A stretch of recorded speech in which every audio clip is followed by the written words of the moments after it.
안녕하십니까. KBS 9시 부산 뉴스입니다. 부산 지역 청소 노동자들은 매일 밤 차가 달리는 도로에서 쓰레기를 옮겨 담는 작업을 하고 있습니다. 안전한 장소를 요구하는 이들의 목소리를 정부도 각 지자체도 외면하고 있는데요. 청소 노동자들의 위험천만한 작업 현실, 강혜슬 기자가 짚어봤습니다. 늦은 밤 차량들이 내달리는 부산의 한 8차선 도로. 임시로 통제한 도로 한켠에 커다란 화물차들이 줄지어 서 있습니다.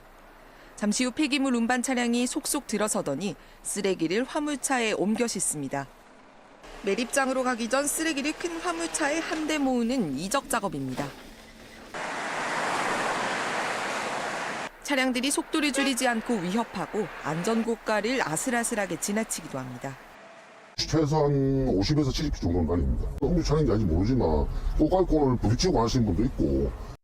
지난 2022년 4월에는 이곳에서 작업을 하던 노동자가 차량에 부딪혀 머리를 크게 부딪히는 사고가 발생했습니다. 도로를 불법으로 막고 작업하다 보니 민원도 잦습니다. 작업을 서두르다 보니 안전수칙도 어길 수밖에 없습니다. 차량에 위태롭게 매달려 쓰레기를 쏟아붓고 머리 위로 대형 집게가 내려오는데도 작업을 멈추지 못합니다. 제대로 된 재판장이 없으니까 작업 방식을 저렇게 선택할 수밖에 없었던 거. 부산 지역 16개 기초자치단체 중 절반 가까운 7곳의 청소노동자가 도로 위에서 이적 작업을 하고 있습니다. 청소업체는 위험성을 인정하면서도 도심 속 공간 확보가 어려운 만큼 서울시처럼 지자체가 나서서 이적 작업장을 마련해 줄 것을 요구하고 있습니다. 민원 문제, 이런 것 때문에 실질적으로 힘든 부분입니다. 국가적이나 시 차원에서 조금 연구를 해봐야 되는 문제가 아닌가. 특히 부산 지역 10곳의 자치단체는 작업장을 따로 확보하도록 조례까지 제정했지만 절반이 지키지 않고 있습니다. 그 업체에서 저희 가업 지시서 상에 보면 적합장을 마련하게끔은 돼 있거든요. 환경부 역시 지자체 일이라며 관리 감독 의무에 손을 놓은 상황. 청소노동자들은 밤마다 위험천만한 상황 속에서 목숨 건 작업을 이어가고 있습니다. KBS 뉴스 강예슬입니다. 워크아웃 개시 결정이 내려진 태영건설이 단순 시공이 아니라 민간 투자 형태 등으로 참여한 부산의 사업장은 모두 4곳으로 확인됐습니다. 사업장별 채권단 심사에서 투자 지분 매각 결정이 날 경우 태영건설과 공동 참여한 다른 기업에도 영향이 불가피할 것으로 예상됩니다. 최재훈 기자가 보도합니다. 2,400여 원을 들여 1,100가구 규모의 임대아파트를 짓는 일광지구 공사 현장입니다.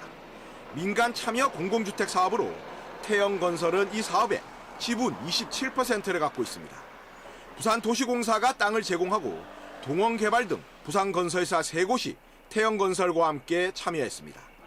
태영건설이 참여자 지위를 유지 못하면 나머지 지역업체가 지분을 떠안도록 협약이 맺어져 있습니다. 건설시험사에서는 태양건설 지분을 인수할 수 있도록 하고 부산도시공사에서는 체불임금이 발생되지 않도록 기성급 지급이 원활하게 이루어지도록 하겠습니다. 해양수산부가 임대형 민간 투자 사업으로 지은 국립해양박물관. 2032년까지 민간 투자사가 운영을 맡았습니다. 국립해양박물관 민간 위탁 운영사인 해양문화 주식회사에 태영건설이 15%의 지분을 갖고 있습니다. 매년 정부로부터 임대료를 상한 수령해서 저희가 대주단인 채권단한테다가 차입금을 상환하고 있으므로 당 사업에는 별다른 영향이 없습니다. 부산시가 민간 투자 사업으로 건설한 강서구 생활형 폐기물 발전 시설과 부전 마산간 복선 전철 사업에도 태영건설이 투자 지분을 갖고 있습니다. 민간 투자 사업 협약에는 대부분 태영건설에 문제가 발생할 경우 공동 참여 기업이 지분을 매입해야 해 채권단 결정에 따라 지분을 떠안아야 하는 상황이 발생할 수도 있습니다. KBS 뉴스 최재훈입니다. 윤석열 대통령이 산업은행 부산 이전을 위한 관련 법안 처리를 국회에 다시 촉구했습니다. 윤 대통령은 오늘 주재한 제4회 국무회의 모두 발언에서 산업은행 부산 이전을 위한 산업은행법이 국회 상임위 문턱조차 넘지 못하고 있다면서 우리나라가 수도권 1극 체제를 극복하고 한 단계 더 도약하기 위해 부산이 해양과 금융 중심지가 되어야 한다며 정치적 유불리와 지역의 이해관계를 넘어 미래를 위한 길을 고민해달라고 말했습니다. 사갑 선거구는 4년 전 총선 때 부산 최대 격전지였습니다. 현역 최인호 의원이 3선에 도전하는 가운데 지역구 탈환을 외치며 출마 선언을 한 국민의힘 예비 후보들의 공천 경쟁도 뜨겁습니다. 보도에 황영규 기자입니다. 21대 총선에서 부산 지역 최소 697표 차로 승부가 갈린 사구 갑 지역구. 이번에도 최대 관심 지역구 중 한 곳으로 꼽힙니다. 현역 의원이지만 일찌감치 예비후보 등록을 마친 더불어민주당 최인호 후보가 3선에 도전합니다. 공항도시철도 하단역 건설, 제2대 D터널 서부산 의료원의 내년도 착공 등 굵직한 지역 현안을 꼭 성사시켜서 사활을 한 단계 더 도약시키겠습니다. 이에 맞설 국민의힘 후보들도 잇따라 출마를 선언했습니다. 부산 진구을에서 17대 국회의원을 지낸 이성권 후보는 부산시 경제부시장을 역임하며 서부산 발전의 중요성을 확신하고 사구갑에 출사표를 던졌습니다. 서부산이 새로운 발전의 동력이 될 수 있다는 확신을 저 나름대로 가지게 되었습니다. 그래서 그것을 추진하기 위해서는 시정을 이해하고 또 국정을 이해하는 능력 있는 사람이 부산대 총학생회장 출신들의 맞대결 여부에 관심이 모아지는 가운데 이성권 후보는 먼저 김척수 당협위원장과 공천 경쟁부터 벌여야 합니다. 세 번째 도전하는 김 후보는 오랜 기간 지역 민심을 다져왔다며 노후 주거 문제를 파고들었습니다. 재개발 재건축을 반드시 빨리 진행시켜서 주민의 삶의 질을 향상시키고 또한 수영장을 개만 구민체육센터를 만들어서 최민호 사발전포럼 대표도 국민의힘 공천 경쟁에 뛰어든 상황. 진보당 김진주, 자유통일당 하정현 예비후보도 선거운동을 벌이고 있습니다. 사구갑은 이번 총선에서도 박빙이 예상되는 가운데 낙동강 벨트 선거 판세의 중요 승부처가 될 전망입니다. KBS 뉴스 황현규입니다. 세계 탁구인의 대축제 2024 부산 세계 탁구 선수권 대회가 다음 달 16일에 개막합니다. 대회에 앞서 예선 조 추첨식이 열렸는데요. 우리나라는 남녀 단체전에서 4강을 넘어 메달 사냥에 나섭니다. 노준철 기자가 보도합니다. 7월에 열릴 파리올림픽 출전 티켓 남녀 8장씩 걸린 부산 세계 탁구 선수권 대회. 세계 탁구인들이 생중계로 지켜보는 가운데 그룹 예선 조 추첨이 이루어졌습니다. 우리나라의 관심은 세계 랭킹 3위의 남자 단체전, 세계 랭킹 5위의 여자 단체전입니다.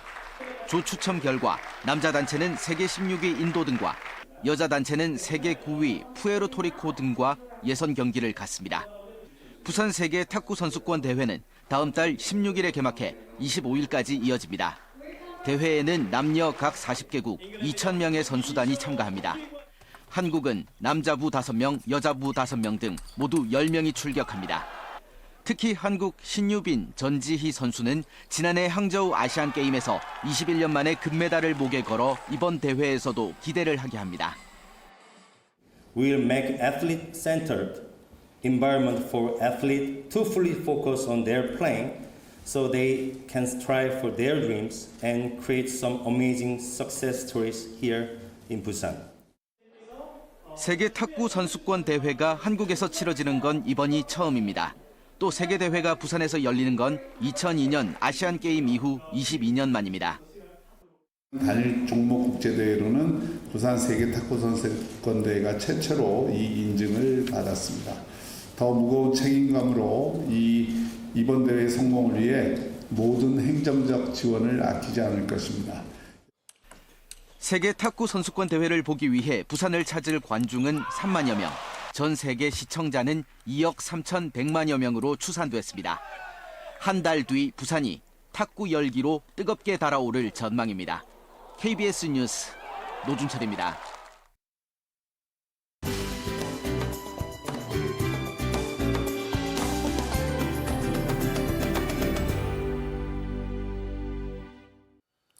양산경찰서는 오늘 양산시의회 국민의힘 소속 모 의원이 같은 상임위원회에서 일했던 여직원을 성추행한 혐의로 처벌해달라는 내용의 고소장을 접수했다고 밝혔습니다. 피해 여성은 고소장에서 김모 의원이 2022년부터 여러 차례 신체를 강제 접촉하고 원치 않는 문자 메시지를 보냈다고 주장했습니다. KBS 취재진은 해당 의원의 입장을 듣기 위해 연락을 시도했으나 연결이 되지 않았습니다. 부산 고리 2호기 수명 연장 반대 범시민운동본부는 오늘 기자회견을 열고 지진으로부터 원전 안전을 확보하기 위한 철저한 검증이 필요하다고 주장했습니다. 이들은 최근 일본 노토반도의 강진으로 수백 명의 사상자 등이 발생한 만큼 원전 밀집 지역인 부산이 지진으로부터 안전한지 민관의 안전 검증을 실시해야 한다고 강조했습니다. 또 부산시와 간담회를 열고 지진 대비 민관 안전협의회를 구성해 토론회 등을 추진하기로 했습니다. 해운대 센텀 2지구 도시첨단산업단지 조성과 관련해 최대 걸림돌인 방산업체 풍산이 이전을 검토 중인 것으로 확인됐습니다. 부산시는 최근 풍산 측에 이전 대체터 여러 곳을 제안했고 풍산이 내부 의사결정 절차에 나서 이 가운데 한두 곳을 긍정적인 방향으로 검토하고 있다고 밝혔습니다. 앞서 2021년 풍산 부산공장이 기장군 일광면으로 이전을 추진했지만 주민들의 거센 반발에 부딪혀 무산됐습니다. 반여 농산물 시장 역시 대체터를 놓고 협의가 진행 중이며 최근 논의가 상당 부분 진전된 것으로 알려졌습니다. 부산항만공사는 오늘 창립 20주년 기념식을 갖고 세계 3대 항만으로의 도약을 다짐하는 2040 새로운 비전을 선포했습니다. 부산항만공사는 새로운 비전으로 인공지능과 빅데이터 등 4차 산업혁명 기술로 항만 패러다임 변화를 주도하고 세계 종합항만 기업으로의 발전 등을 제시했습니다. 또 2040년 부산항의 미래상으로 부산항 신항과 진해신항 개발 완성과 가덕신공항을 연계한 복합 물류항만 등 6가지 목표를 수립했습니다. 부산영상위원회가 오늘 정기총회를 열고 올해 예산 94억 1,200만 원을 확정했습니다. 부산영상위원회는 올해 로케이션 데이터 관리, 가상현실 특수촬영 관련 예산을 새롭게 편성하는 등 로케이션 경쟁력을 높이고 불경 스토리 IP 공모전 등의 사업을 펼쳐 지역 콘텐츠 육성에 나섭니다. 또 부산 영화 촬영 스튜디오 운영비를 늘리는 등 영화 영상산업 인프라도 확장합니다. 지난 9일부터 나흘 동안 미국 라스베이거스에서 열린 세계 최대 전자제품 박람회 CES에 참가한 13개 부산 기업이 290건의 수출 상담 실적을 거뒀습니다. 부산경제진흥원은 트렌즈 인터랙티브가 현장에서 멕시코 바이어와 $12,000 상당의 증강현실 기반 디지털 체육 플랫폼을 계약했고 오투랩은 스마트 기능성 홍보용 제품을 현장에서 모두 판매했다고 밝혔습니다. 진흥원은 다음 달 CES 성과 공유회를 마련하고 전문가를 초빙해 최신 기술 동향 등을 소개할 계획입니다. 부산시 산하기관에서 상급자가 부산 직원을 성희롱한 사실이 부산시 자체 조사에서 드러났습니다. 부산시는 지난달 성희롱, 성폭력 고충심의위원회를 열어 지난해 7월 시 산하기관 임원급 직원이 저녁 회식 후 부하 여직원을 동의 없이 껴안은 사실을 인정하고 심의 결과서를 피해자와 해당 기관에 보냈다고 밝혔습니다. 지금까지 부산에서 전해드렸습니다.